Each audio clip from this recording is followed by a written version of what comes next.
Good Will Hunting is probably one of my favorite movies of all time, and I think a lot of people would agree with me on that. There is one scene in particular that I think about all the time. It's the scene where Will and his friends go to that Harvard bar, and that dude with the ponytail comes up to Chucky, one of Will's friends, tries to embarrass him with some intellectual jibber-jabber about economics. But about midway into his ramble, Will swoops out of absolutely nowhere and saves the day. Well, as a matter of fact, I won't, because Wood drastically underestimates the impact of social Wood drastically underestimates the impact of social distinctions predicated upon wealth, especially inherited wealth.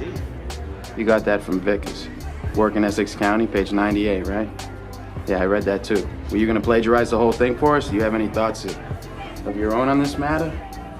Now, it's moments like these that you probably wish that you could memorize everything that you've ever read and recite it on command so that you could be as witty and as intelligent as Will seems to be.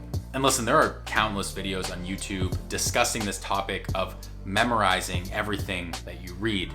But I want to warn you that this video is not going to be one of those videos. Instead, I want to tell you why I think that trying to memorize everything you read is a really dumb pursuit, and what you should do instead to deepen your understanding on any topic. The truth is that our society is obsessed with this idea of genius. Good Will Hunting is just one piece of pop culture where the main character is portrayed as a genius, largely due to their ability to easily memorize pieces of information and recite it on command. The truth is that we have been conditioned to associate memorization with intelligence. And as a result, many of us, myself included, have become deeply invested in trying to learn how to memorize what we read so that we can appear intelligent to other people. However, I don't think that this obsession is necessarily our fault. I actually think that it can be tied back to the time that we spent in school. I mean, think back to literally any evaluation during your academic career. You were likely given a test with a set of questions that encouraged short-term memorization. That test would have then been given a grade, which to a student would play a large role in their determination of their own self-worth. You see, for the entirety of your childhood, you were incentivized to memorize things, and if you didn't memorize those things, well, you'd be considered lesser. Now, of course, this isn't true, but it felt true in the moment. And that feeling is one that people have carried on with them well past their schooling years. And now every time someone goes to pick up a book, one of their first questions is, well, how do I memorize this thing? But people shouldn't be asking, how do I memorize?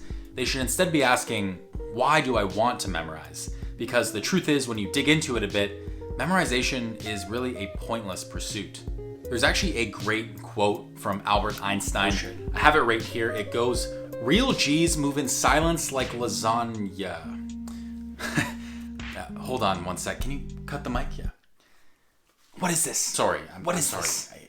I'm a professional. I know. This video is going to be seen by tens of people. No, yes, oh my gosh. You're very popular. I know. You're embarrassing me on my YouTube channel. No, that wasn't the intent.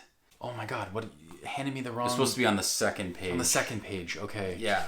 Great, it's on the second page, yeah. We'll cut this out, right? Yeah. We can cut this out? Yeah, of course. Okay, good. No, that's good. Yeah.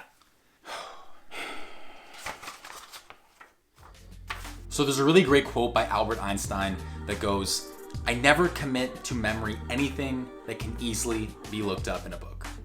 You see, even Albert Einstein knew that it was stupid to memorize things that could just be found in books.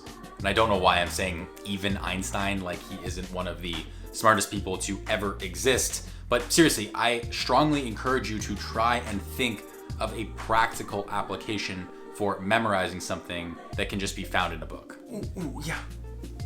Oh, Devin. I have one. I got one. Yeah, Devin.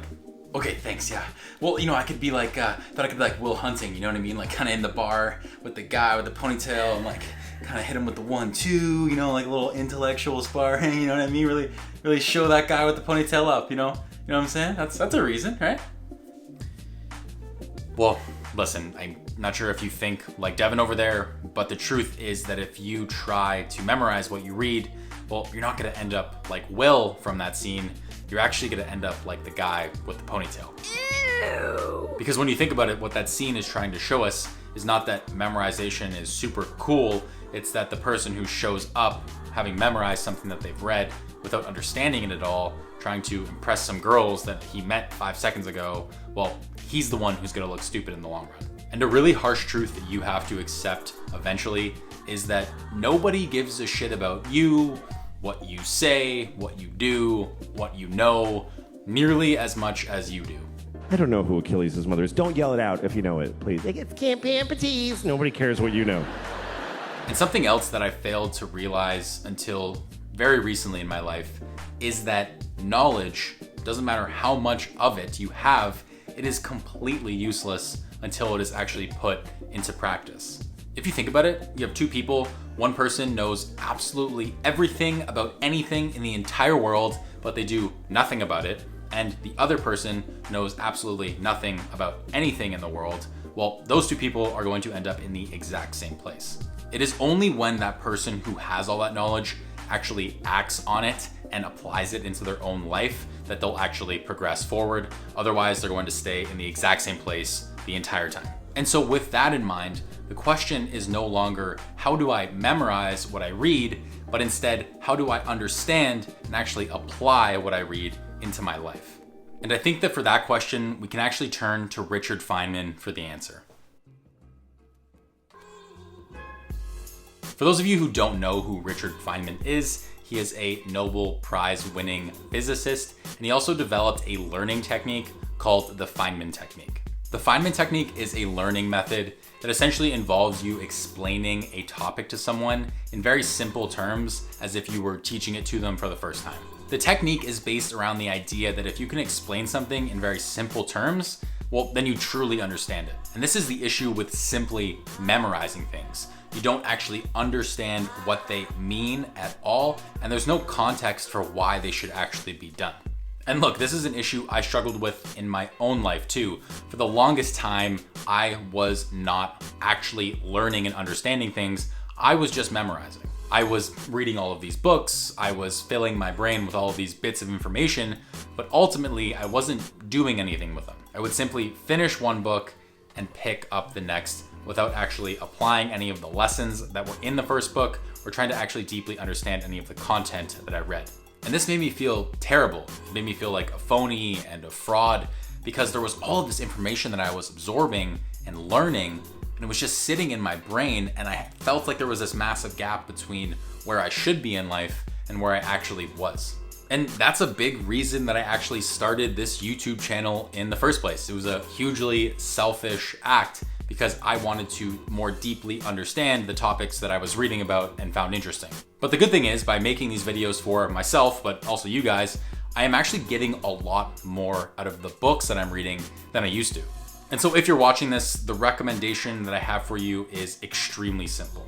Stop trying to memorize, instead try to understand, and in order to better understand something, teach it to someone.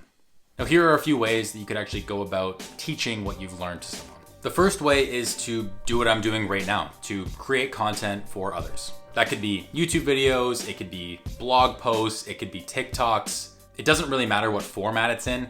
All that's important is that you are reading the information, you are digesting it, you are trying to say it in your own words, and you're actually posting it online for someone else to see.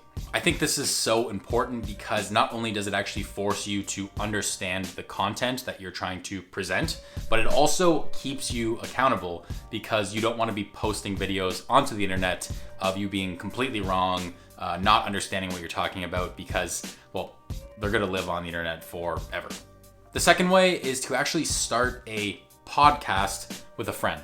Now, the reason I put podcast in air quotes is because it doesn't actually have to be a real podcast. I actually got this idea from Chris Williamson.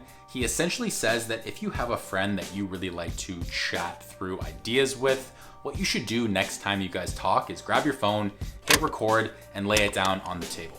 The idea is that by recording the conversation, you're going to be a lot less likely to speak about things that you have strictly memorized. Because you actually don't want to risk your friend asking you why you think that, or can you dig a little bit deeper on that topic, because the truth is you don't know anything about that topic, you don't understand it, and because you're recorded, you don't want to be embarrassed. That pressure is still there, and so if you do want to speak on a topic, you're going to have to understand it a lot better. It's just going to force your hand to dig deeper than just memorization. And the third way to teach something is to literally just verbally explain it to someone. Now, it doesn't have to be recorded or anything fancy like that. It could just be a good old-fashioned conversation with your parents, with one of your friends, maybe your Uber driver. And you're going to realize that simply speaking it, verbally articulating that point, is so much more difficult and requires you to actually understand the topic much more than you would think when compared to just letting that idea sit in your brain. And I think you'd be surprised how many of the things that you think that you know, you actually don't know, because when someone asks you why, a lot of the time you're not going to have an answer for them. But regardless of what book or topic you are trying to understand next, if you enjoyed this video, I got a ton of other videos just like it. You can check out one right here. I highly encourage you to click on it. I think you'll enjoy it.